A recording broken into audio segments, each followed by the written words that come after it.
Solution of numbers 21 and 31 on the Kuta Worksheet, Meanings of Logarithms.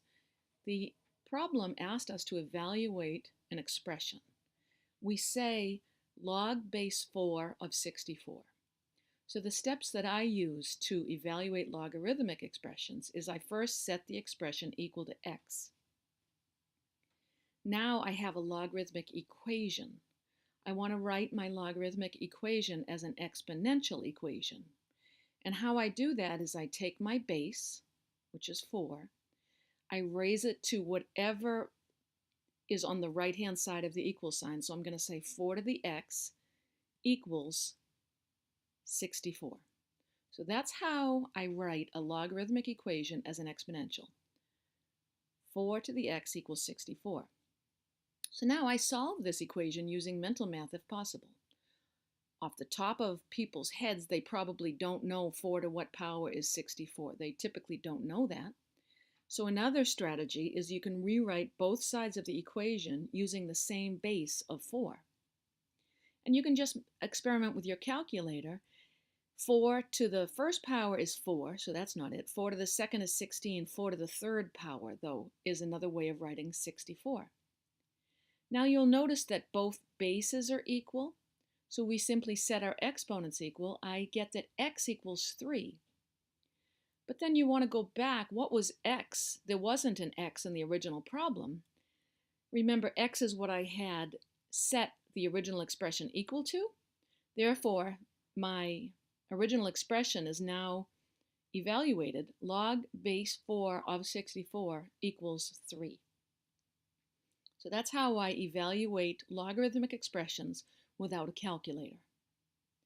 Okay, the next example, number 31, this looks quite convoluted. We have a base of 12, but the exponent has a logarithm with it. Now, it turns out when we're done with this solution, we're going to generalize, and we're going to simplify this expression quite nicely. But for now, let's just try to make sense of it.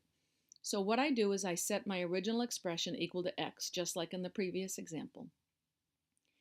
And this time, because I have an exponential equation, I want to write it as a logarithmic equation. So how I do that is I want to remember, because in my given expression 12 was the base, I'm writing my logarithmic expression with 12 as the base, being raised to that power, setting it equal to x. So here it's a little bit harder to go, in my opinion, to go from exponential to logarithmic because you have to think backwards.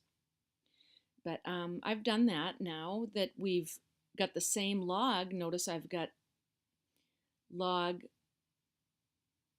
base 12 on both sides of the equal sign.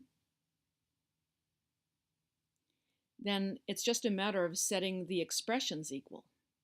So I know that x equals 144. So now we've simplified the given expression, and we get the answer to the problem. 12 raised to the power of log base 12 of 144 is 144. And do you want to make a generalization that whenever you have a base raised to the power of log that base, notice the answer is just the number that follows, the 144. So I don't like math to be magic. I like to kind of really make sense of it. So before I just tell you what the shortcut is, I like you to see why that shortcut works. I hope that helped.